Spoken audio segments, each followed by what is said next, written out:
By the way, I'm Mom Shi. I'm Bebe Coco. I'm Bebe Ching Ching. I'm Bebe Geng Geng. Without further ado, Let's get started!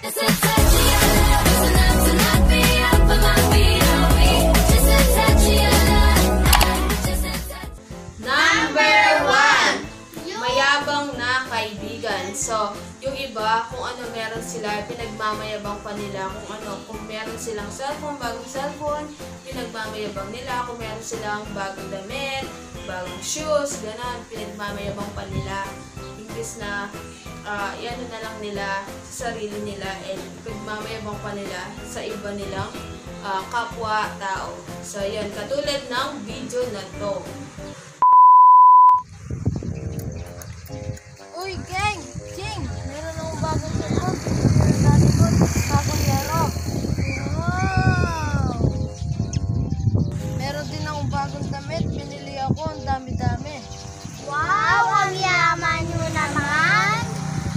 Number 2. Yung mga kaibigan mo na KJ. It means, in short, killjoy. Yung iba is, ano ba yan? Yung yayayain mo and then hindi sila sasama. Ibig sabihin, killjoy sila. Hindi sila palasama. Kumbaga is ayaw nilang makipagsaya sa inyo sa pupuntahan ninyong okasyon or anumang event na gusto nyong puntahan. Katulad ng video na to. Tara, mag-swimming tayo. Ay, ayoko. Nagagalit pa ako. Sige na, saglit lang tayo. Ayoko magagalit. Bawal na lang. Number 3! So, number 3, meron din tayong mga kaibigan na prangka or it means real talk, silang magsalita. So, kapag may sinabi sila, para sa kanila is joke lang yun, pero sa mga ginoke nila, kunwari nag-joke ako sa kanya, and then, na ano siya, na, ano ba yun? Naniwala siya, and then, di niya alam, ano lang yan, parang joke lang, pero sa kanya, prank ka na yun, na parang real talk na sinasabi sa English. So, katulad ng video nito. Uy, Ching! Nakaipit ka na, naka-headband ka pa, ang baduy-baduy mo naman. Tapos, ang itim-itim mo pa, ang taba mo pa. Kung makasalita ka naman, kaya ang sakit sa puso.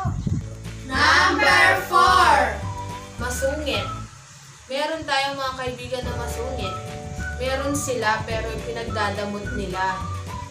Katulad ni... So, yun, masungit sila kapag meron sila. Katulad na sinabi ko kanina na mayabang. Oo, mayabang sila. Sinasabi nila pero hindi naman nila kayang ibigay or i-share yung kung anong meron sila. Ibig sabihin, masungit din sila. Katulad ng video na to.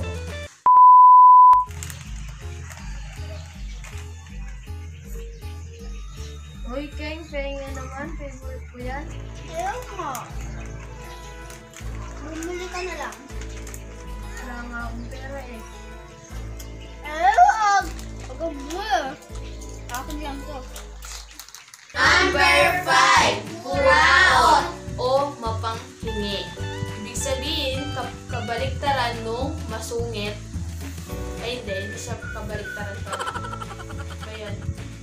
Diba meron sila sinasabi na matakaw, masungit. So, yun, masungit yung kanina, and then ngayon is mapanghingi. Ibig sabihin, parang matakaw na rin.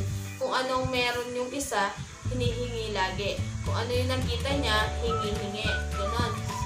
Kung Kuwari, favorite niya, tapos hihingi siya. so, ganon.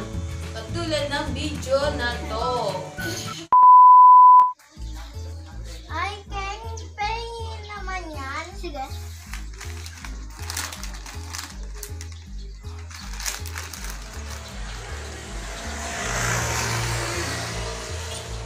Bakit ganyan?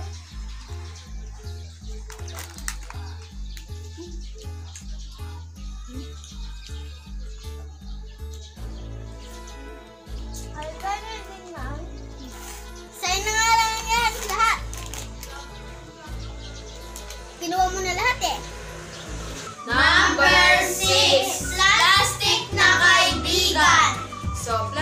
kaibigan. Maraming ganon na kaibigan. Kasi minsan nakakasama mo pero pagkatalikod mo, pina-plastic ka na pala. So, tinitira ka na pala patalikod.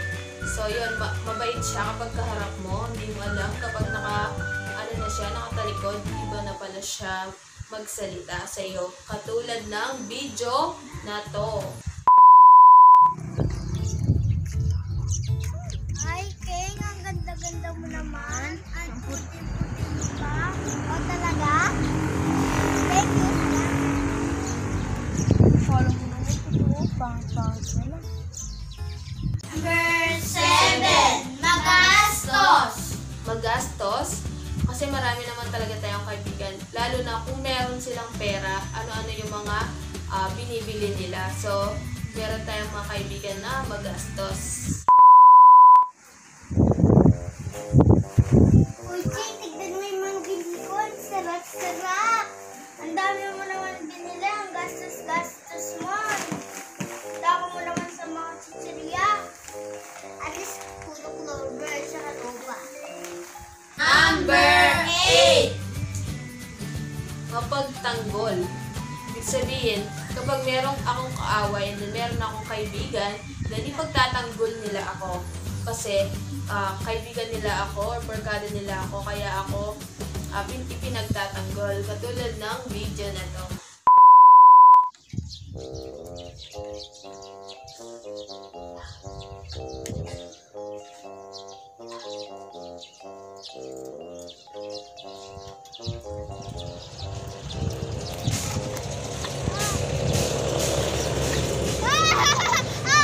Bakit naiyak? Kasi tawa-tawa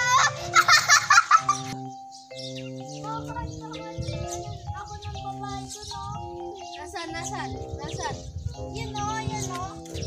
Uy, ba't mo inaano yun? Ba? Ewan ko dyan. Number 9! Laging nakabihes! In short, kung saan siya pumunta is naka-pick up siya, nakabihis siya ng maganda, kahit pupunta lang siya ng palengke, ganon. Naka-dress pa siya. Oo, yung ganon. Para in short, presentable kung tignan. So, kahit saan mo siya idala, is malinis and maayos yung kanyang pananamit. So, katulad ng video na to. Samahan mo nga akong bumili doon. Sige, magbibilis lang ako. Sige. Wait lang. Sige. 1 hour later. King, tara na. Pupunta lang tayo doon. Mabilis ka ba ng ganyan? Hindi, ganito talaga ako. Number 10! Laging marunong. Kabaliktaran ng number 9 na laging nakabihis. Ito naman is hindi ka komportabling kasama siya kasi ganyan yung suot niya. Kunwari ako, maganda yung suot ko, and then yung kasama ko hindi. Parang walang dating kung isama sa mga okasyon or event. Lalo na kung sosyalin yung pupuntahan nyo. Then yung kasama nyo, para siyang pulubi na ganon. So, merong ganong kaibigan na hindi siya palabihes. Diba? So, katulad ng video na to. Sa birthday? Sige. Tara na. Ganyan lang ang suit mo. Pupunta tayo sa party. Oo, ganito lang. Malinis naman ako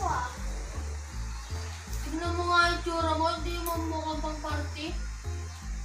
Ganito talaga ako Dito na po nagtatapos ang aming video. Bago kami magpaalam, shout out muna si Mamsi. So, shout out kay Marvin Manaloto. Shout out Cypher Josh Ortigo. Shout out Precious Balgua. Shout out Lawrence Lime Nate. Shout out Kim Laksamana. Shout out Jamie and Jaylin. Shout out kay Shining Distraction. Shout out kay Jorin_30. Shout out R&D Studios. Shout out Jejed Pakurid. Shout out Shairin Magat. Shout out Cassandra Nokom. Shout out Chanel Parohinog. Shout out Jeline Waniwan. Shout out Lisa Fiesta. Shout out Krisha Elaine Salvatierra. Shout out Liz 1930 El Guevara. Shout out Henry Koyakot. Shout out Shirna Solano. Shout out Annalisa Bernardo. Shout out Nick's Channel. Shout out Shane and Genevieve Vlog. And last, shout out Jenny Sabanto. So, yon. Huwag niyong kalimutan